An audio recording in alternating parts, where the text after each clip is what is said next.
बाहर जो है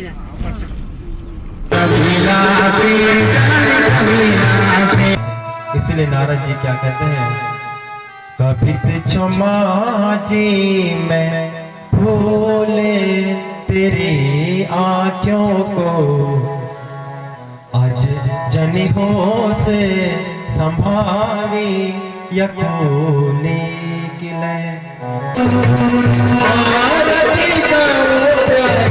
हेलो नमस्कार दोस्तों, स्वागत है आपका एक बार फिर से नए ब्लॉग में। तो आज के ब्लॉग की शुरुआत करते हैं। तो अभी हम जा रहे हैं पानी, और ये देखिए गांव का सुंदर सा नज़ारा।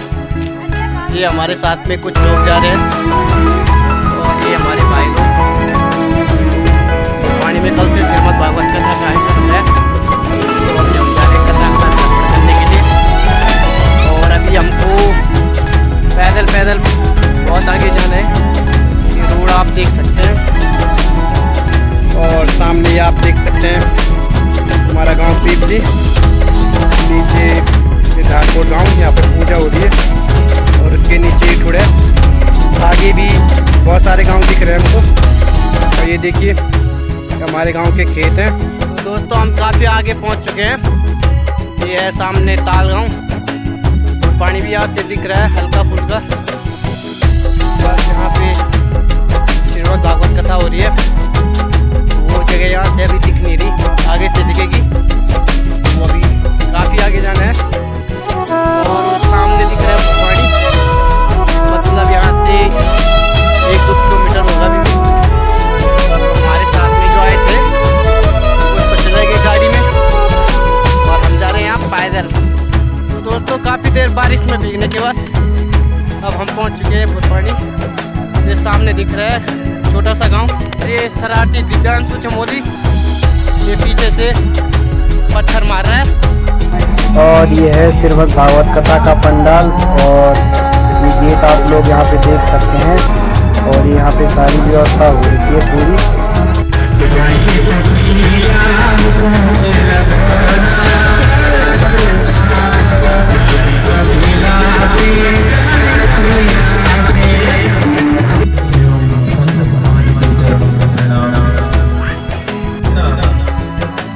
आपको हनुमान जी, भगवान शंकर, माँ दुर्गा, ये जो हमारे दिव्य हैं ये हर जगह आपको मिल जाएंगे। लेकिन संसार में 2 मूर्ति ऐसी हैं, वो आपको एक ही जगह मिलेंगे, दूसरी जगह नहीं मिलेंगे। बोले कौन से? एक माँ और एक ये मूर्ति। अगर ये चित्र यदि होंगे तो केवल आपके घर में होंगे, बाकी कहीं नहीं मिलेंगे। इसीलिए कहते हैं कि गढ़वाली माई कहावत है, सिलवरा बनी और मोनो बराबर मोहनी। जो कहते हैं इनको हमने देखा है, माँ दुर्गा को देखा है आपने? नहीं, ये कल्पना है। किसी साधक ने तपस्या की होगी, साधना की होगी, तब माँ के दर्शन किए होंगे, उसने उसको चित्र में अंकित कर दिया कि माँ ऐसी है, शेरों वाली, दुर्गा ऐसी है, भगवान शंकर ऐसे हैं। लेकिन माता पिता जो जीवन में एक बार आते हैं वो फिर दोबारा नहीं आते।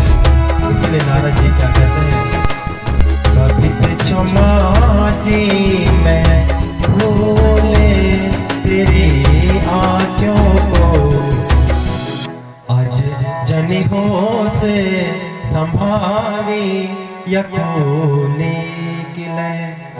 कभी दिन खाणों ने खाई मेरा पाना माँ, आज जनी हो से संभाली या खोली किले। सज्जनों, आज वो माँ, जिस माँ ने जन्म दिया था, जिस माँ की इतनी बड़ी आस थी, आज वो माँ छोड़ के चली गई। नारद जी कहते हैं, व्यास जी मैं रोया, मेरी एक आंख से गर्म आंसू और एक आंख से ठंडे आंसू आते हैं। बोले गर्म आंसू तो दुख के आए कि ये माँ मुझे दोबारा नहीं मिलेगी, क्योंकि माँ क्या शब्द है। यदि हम मायके में जाएंगे, अगर माँ मिल गई तो कितना भाव बनता है। तो आज नारद जी कहते हैं बड़ा दुख हुआ, और एक तरफ से मुझे खुशी भी मिली। बोले किस चीज की? बोले कि जो मेरा सपना था, जो मैंने सोचा था कि ये मनुष्य शरीर मिला है, संतों ने जो मार्ग दिया था वो मुझे अब मिल जाएगा। इसलिए दूसरे आंख से, बाएं आंख से जो आंसू आए वो ठंडे आए। माँ का अंतिम संस्कार किया, अब घर में कोई नहीं है। इसलिए नारद जी कहते हैं संतों ने कहा था कि उत्तर दिशा की ओर आना, अब मैं घर छोड़ करके चला गया। उत्तर दिशा की ओर जब जाता हूँ, चलते चलते बहुत दिन बीत जाते हैं। जो संत गए थे वो अब दोबारा कहीं नहीं मिले। सज्जनों, नारद जी कहते हैं जब जाते जाते थकान लग गई तो एक सरोवर दिखाई दिया। सरोवर दिखाई दिया, उसमें पानी पिया और कुछ देर वहां पर एक वृक्ष था कटका। मैंने आपको जो दर्शन दिया है वो इसलिए दिया है कि कहीं आपका अविश्वास उत्पन्न हो जाए आपके मन में। कहीं आप ये न सोचे कि संतों ने जो मार्ग बताया था कहीं वो झूठा तो नहीं था, कहीं मैंने अपना जीवन ऐसे तो नहीं बिता पा रहा हूँ, कहीं वो भगवान होते नहीं है, केवल बता दिया कि भगवान होते हैं। इसलिए मैंने तुम्हें ये केवल क्या है चटनी चटाई है, अर्थात थोड़ा सा आपको क्या लगाया, स्वाद लगाया है। इसलिए आज नारद जी कहते हैं जब आकाशवाणी हुई तब नारद जी ने आकाशवाणी से कहा कि यदि आपने मुझे दर्शन नहीं देने थे तो आपने पुनः मुझे दर्शन क्यों दिए, यदि आप साक्षात रूप में नहीं दिखना चाहते थे। तब नारद जी ने जब इस प्रकार से कहा, सज्जनों आकाशवाणी होती है, कहते हैं कि हे नारद जी आप मंत्र का जाप करते रहो, इस जन्म में नहीं तो अगले जन्म में आपको मैं अपने दर्शन अवश्य दूंगा। सज्जनों, इसी विश्वास के साथ मैं मंत्र जाप करता रहा। कुछ ही दिनों के बाद भगवान की माया से प्रलय काल आया। समुद्र अपनी सीमाओं को लांघते हुए और पूरे संसार को जलमग्न कर गया। जब जलमग्न हो गया यह संसार, भगवान ने अपने में यह पूरा सृष्टि को अपने उदर में समाहित कर दिया। उसके बाद जब पुनः संसार का सर्जन होता है तो मैं ब्रह्मा जी की मानस पुत्र के रूप में जन्म लेता हूँ, और ब्रह्मा जी के मानस पुत्र के रूप में जब मेरा जन्म होता है सज्जनों, तो पूर्व जन्म का संस्कार बना हुआ था। भगवान का नाम, भगवान का संकीर्तन करना खूब आता था। इसलिए एक दिन मैं भगवान के सम्मुख गया और भगवान का कीर्तन कर रहा था। कौन सा? नारायण नारायण भजमन नारायण नारायण नारायण। इस प्रकार से जब मैं संकीर्तन कर रहा था तो भगवान मेरे संकीर्तन से प्रसन्न हो गए और क्या कहा, देवदत्त मिमां वीणा स्वर ब्रह्म विभूषिता मूर्छयित्वा हरि कथा गायमानः शरण्यः। भगवान ने यह वीणा मुझे प्रदान कर दी और कहा, हे नारद अब इस वीणा को बजाओ और मेरा गान करते रहो। इस प्रकार से सज्जनों, आज जब वेद व्यास जी को अपनी संपूर्ण कथा सुनाई, अपना पूर्व जन्म से लेकर के और वर्तमान का जन्म जब सुनाया तो व्यास जी को समझ आ गई, हाँ नारद जी मैंने सच में अभी तक भगवान का गुणानुवाद नहीं गाया था, परिश्रम किया, अनेक काव्य रच लिए, लेकिन मन को शांति इसीलिए नहीं हो रही थी। अब नारद जी क्या करते हैं सज्जनों, चले जाते हैं, अंतर ध्यान हो जाते हैं।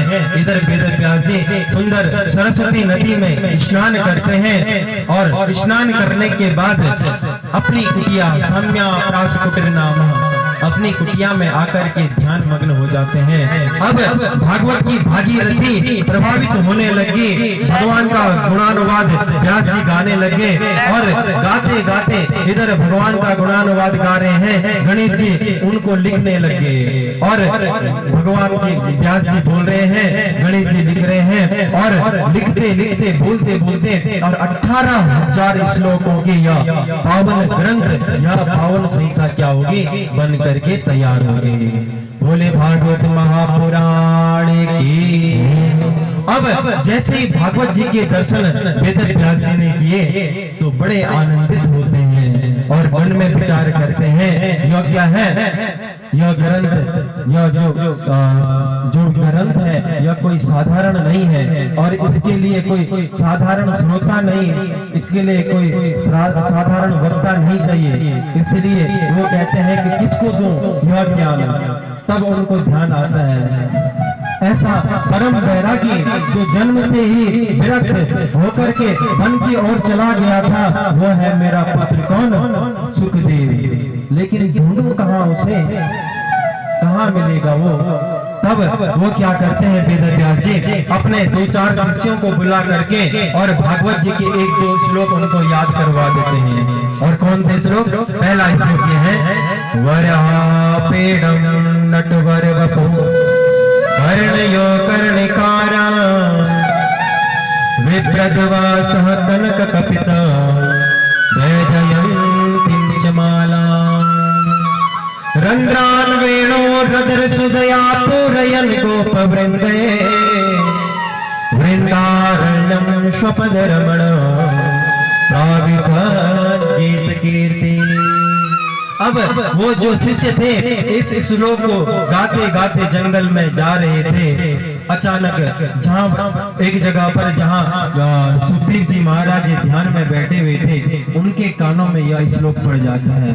कैसे कि भगवान क्या है, मोर मुकुट धारण किए हुए, बैजंती माला को धारण किए हुए, बंसी बजाते हुए, पीतांबर फहराते हुए और गोपियों ग्वालों के साथ वन से गायों को चराते हुए और वृंदावन में प्रवेश कर रहे हैं। इतना सुंदर स्वरूप भगवान का। सज्जनों, जब यह श्लोक गान में पढ़ा सुखदेव जी महाराज के, तो एकदम से समाधि से उठ जाते हैं। समाधि से जब उठ जाते हैं तो सोचते हैं इतना सुंदर स्वरूप तो है, लेकिन गुण अच्छे न हो, स्वभाव के अच्छे न हो।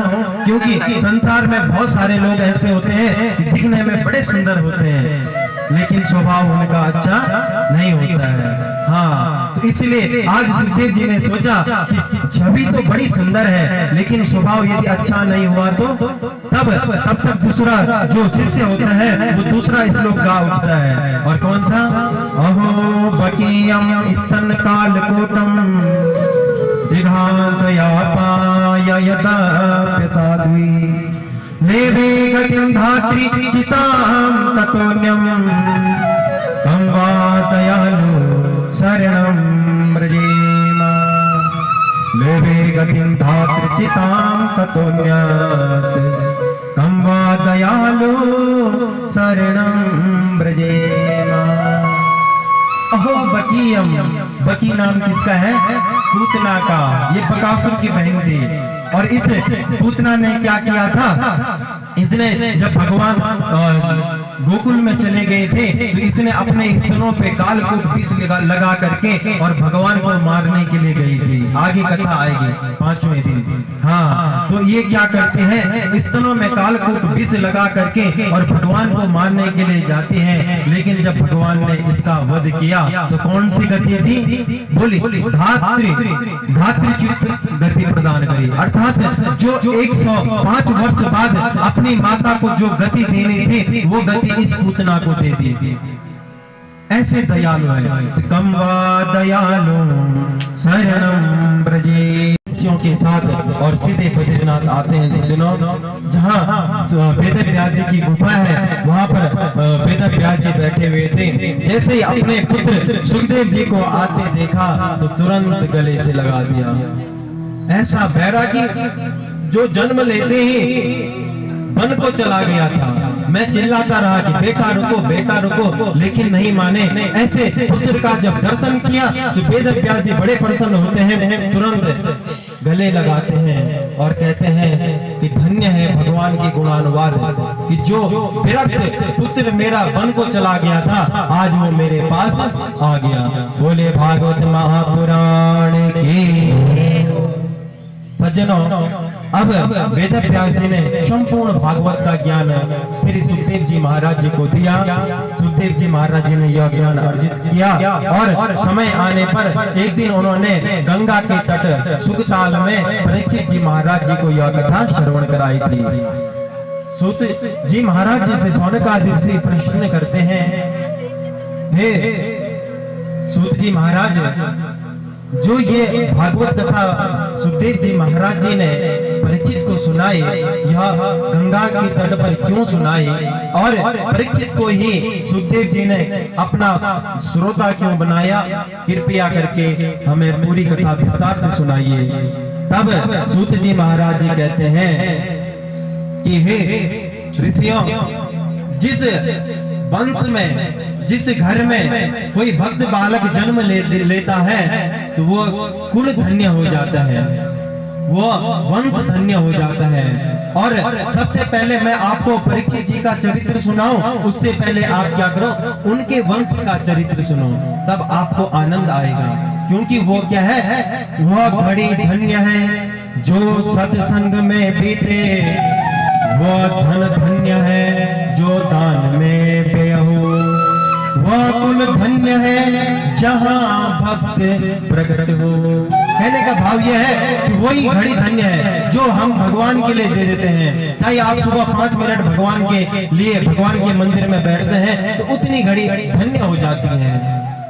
और हम लाखों अरबों करोड़ों रुपए इकट्ठा कर देते हैं, लेकिन वो धन्य नहीं है। वो धन धन्य वो धन है जो हम कहीं सत्कर्म में लगाते हैं, अच्छे कार्यों में लगाते हैं, दान करते हैं, पुण्य करते हैं, ऐसा धन। और वो कुल धन्य हो जाता है जिस वंश में, जिस परिवार में कोई एक भक्त बालक जन्म ले लेता है। इसलिए रामचरित मानस के उत्तरकांड में शिव जी कह रहे हैं उमा से, पार्वती से, सो कुल धन्य उमा सुनो, जगत पूज्य पशु पुनीत, श्री रघुबीर परायण, जे नर उपज विनीत। वह कुल धन्य है जिसमें भक्त बालक का जन्म होता है। आज परीक्षित जी महाराज जी की पूर्वजों की कथा सुनाते हैं श्री सूत जी महाराज और कहते हैं कि हे ऋषियों, यदा मृधे कौरव सृंजयान,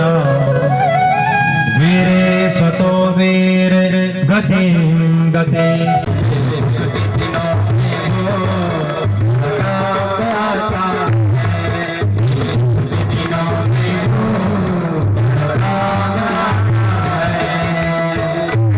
जय श्री राधे।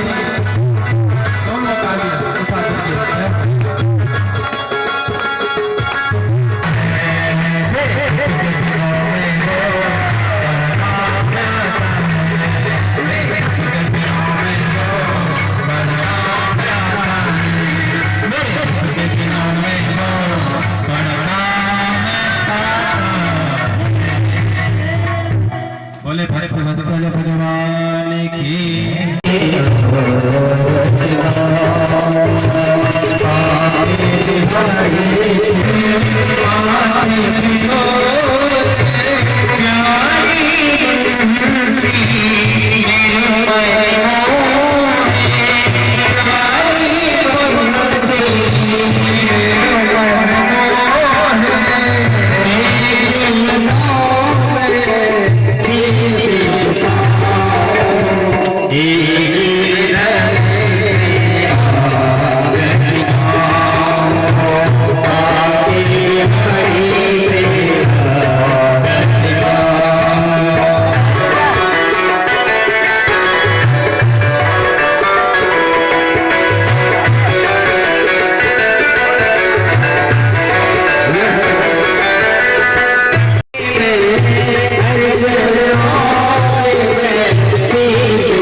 तो दोस्तों यहाँ पे अब श्रीमद् भागवत कथा का द्वितीय दिवस का कार्यक्रम जो था वो समापन हो गया है और अब हम जा रहे हैं घर।